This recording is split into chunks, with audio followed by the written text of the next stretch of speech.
안녕하세요. 김미경 심리상담소의 김미경입니다. 오늘의 이야기는요, 나르시시스트 지도자에 대해서 이야기를 나눠보려고 해요. 어느 집단이든 국가든 지도자가 있게 마련인데요. 그 지도자로 인해서 그 지도자가 나르시시스트라면 그 집단이나 국가가 어떻게 될는지 눈에 훤한데요. 제가 나르시시스트의 대표적인 인물로 로마의 황제 네로나 히틀러에 대해서 이야기해 보려고 합니다. 나르시시스트 네로를 만든 것은 나르시시스트 엄마이며 욕망의 화신인 아그리피나로 인한 것이었어요. 원래 네로는 예술 감각이 있었고 음악과 시를 좋아했었죠. 네로의 허영심과 자긍심은 예술적인 자신을 좋아하는 데 있었는데요. 그냥 예술인으로 살아갔으면 어쩌면 거기에서 자신의 허영을 채우면서 인생을 살아갈 수도 있었을 거예요. 어머니 아그리피나의 권력욕으로 네로는 어린 나이에 로마 황제에 오르게 되었죠.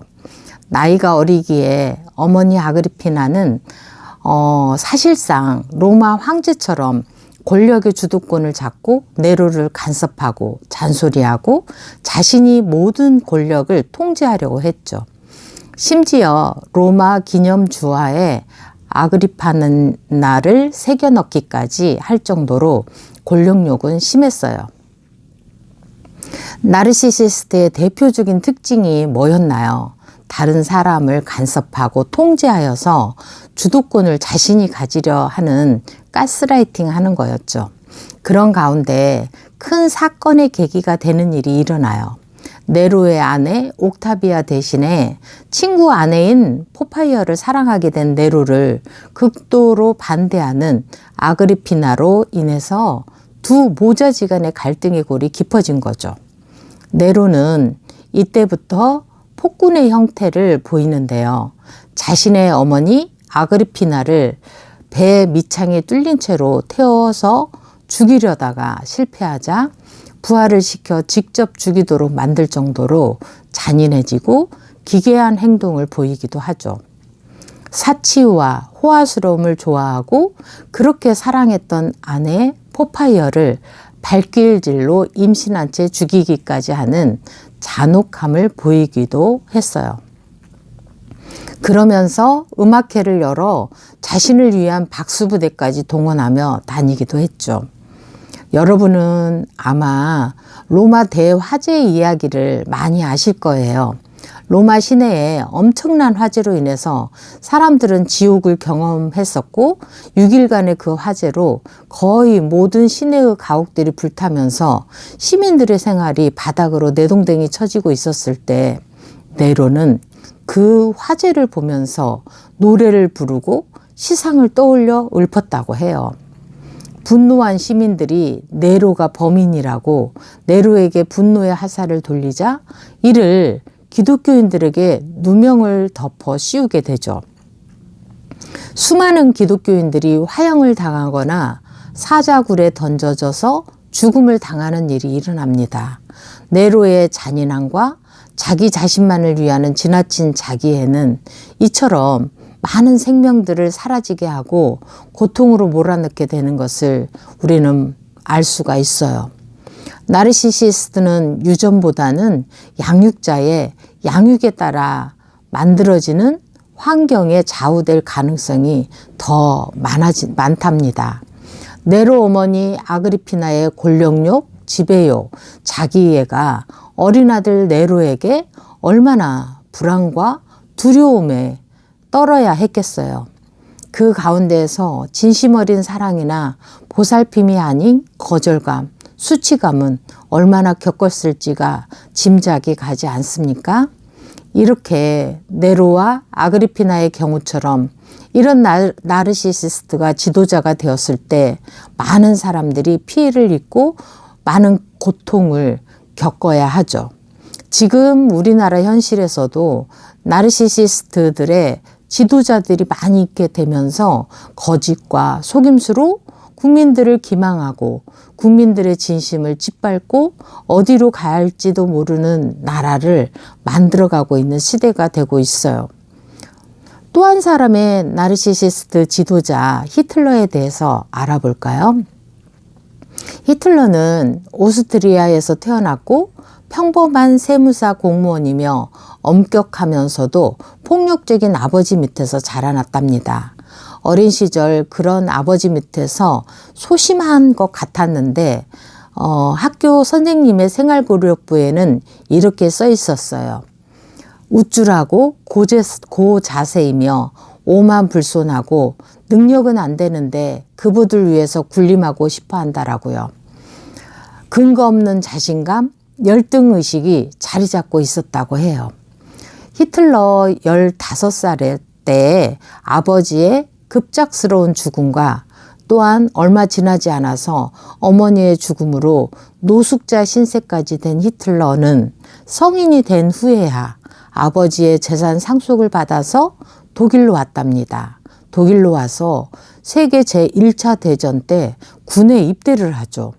그림을 좋아했지만 그림에 소질이 없다는 소리를 들은 히틀러는 군대에 들어와서 적응을 아주 잘하고 훈장까지 받게 되면서 나중에 나치당의 총통이 되죠. 드디어 국민들에게 약속을 지킨다고 하면서 수상까지 거머쥐었고요. 국민들에게 무력을 사용하지 않겠다고 하였지만 히틀러는 반대 세력을 모두 무력으로 죽이고요. 강제 수용소로 보내버렸죠. 세계 제2차 대전을 일으키고 또한 민족주의를 내세워서 600만 명의 유대인을 학살시켰고 사람을 선동하는 연설가로도 유명했습니다. 즉 말이 무기였던 히틀러는 공포가 이성을 압도하리라 믿는 선동가였어요. 세계 제2차 대전으로 우리나라 인구만큼의 사람이 죽었으니 가히 놀랍다라는 말로 설명이 되지가 않네요. 민족주의자였고 극심한 반유대 적이었던 히틀러는 독일 안의 모든 유대인들이 곳곳에 자리 잡고 있던 직장에서 해고를 시켰고 심지어 유대인과 인사와 악수하는 사람까지도 수용소로 보내졌다고 해요. 이렇게 극단적인 특징이 보이죠. 나르시시스트의 특징인 거죠. 세계 제1차 대전 전쟁에서 2번의 부상으로 실명까지 경험했던 히틀러는 거기에서 살아있음을 느꼈다고 해요. 사람이 죽어가는 전쟁터에서요.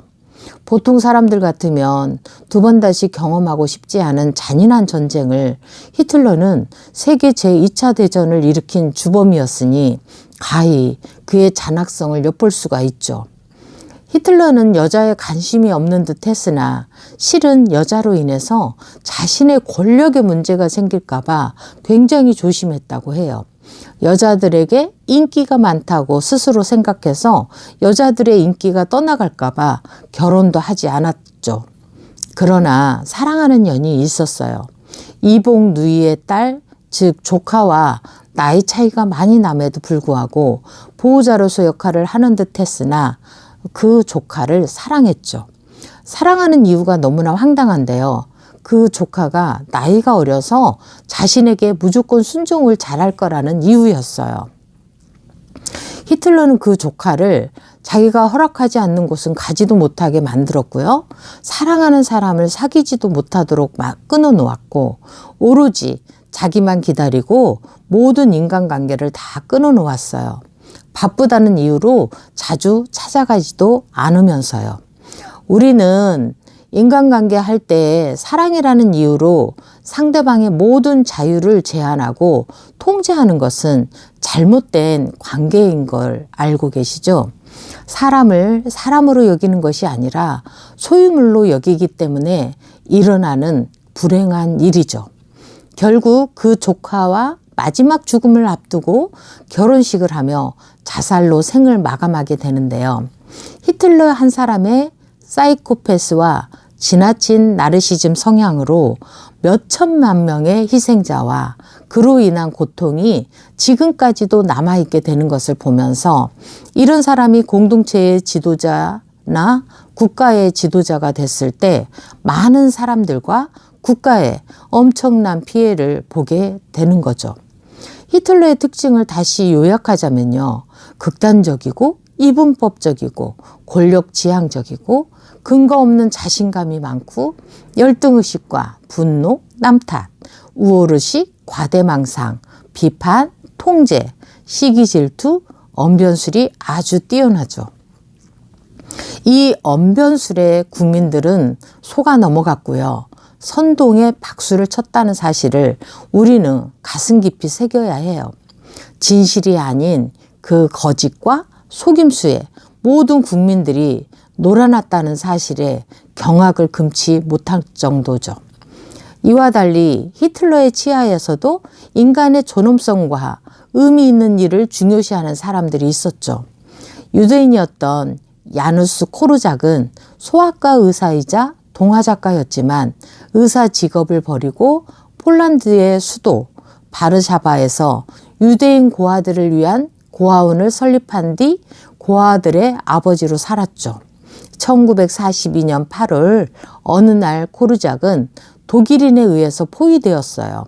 독일인이 동화작가이자 의사인 코르작을 알아보고는 고아들과 교사들을 내놓으면 자기 목숨을 살려주겠다고 제안했으나 코르작은 자기 살 길만을 위해 사는 사람이 아니었죠. 아이들을 구할 수 없다면 죽음까지도 함께 맞이하는 것을 당연하다고 생각했어요. 코르작과 192명의 고아들이 악명 높은 트레블링카 강제 수용소, 아우슈비츠 다음으로 많은 유대인 80만 명이 죽었던 수용소로 끌려가게 되었죠. 끌려가게 되던 날 아침 코르작은 명랑한 목소리로 외치면서 얘들아 우리 소풍 가자. 가장 깨끗한 옷을 입고 가방을 메고 줄지어서 기차를 타자 하며 기차역까지 행진을 합니다. 누가 보아도 소풍을 떠나는 모습이었어요. 4명씩 짝지어 줄을 서고 코르작이 쓴 동화책의 주인공인 우시왕의 깃발을 들고 행진했어요. 코르작이 맨 앞에 섰고 깨끗한 옷을 입은 아이들이 뒤를 따랐답니다. 1942년 8월 7일 야누스 코르작은 아이들과 함께 가스실에서 생을 마감합니다. 초의미를 실천한 코르작이었죠. 또한 빅터 프랭클은 정신과 의사이면서 유대인이었어요. 아우슈비츠, 테레지엔슈타트 강제 수용소에서도 사람을 소중히 여기는 인간성을 버리지 않았고요. 처절한 수용소에서도 살아남을 수 있는 의미와 가치를 찾아 결국 살아남은 분이죠. 수용소 안에서 사람들에게 살아야 할 의미를 찾게 해주었고 유머와 연극을 통해 인간이 가지는 본연의 기쁨을 가지도록 하였죠. 가스실에 언제 끌려갈지 모르는 상황에서도 매일같이 유리 조각으로 면도를 하고 뺨을 문질러 혈색이 좋게 만들어서 건강하게 보이도록 했답니다. 결국 살아남아서 로고테라피라는 학파를 창시하였고 전 세계에 1000만 부 이상 팔린 죽음의 수용소라는 책을 써서 수용소에서 있었던 일과 살아남기 위해서 어떻게 하였는지를 써서 이 시대에도 힘든 사람들에게 살아낼 힘과 용기를 불어넣는 책이 되었죠. 93세까지 책을 40권을 집필했고요. 전 세계를 다니며 강연을 했고요. 의사로서 많은 사람들의 생명을 살려냈어요. 자살하려는 사람을 어떻게든 살려내서 생명의 소중함을 우리에게 더욱 일깨워 주신 분인데요.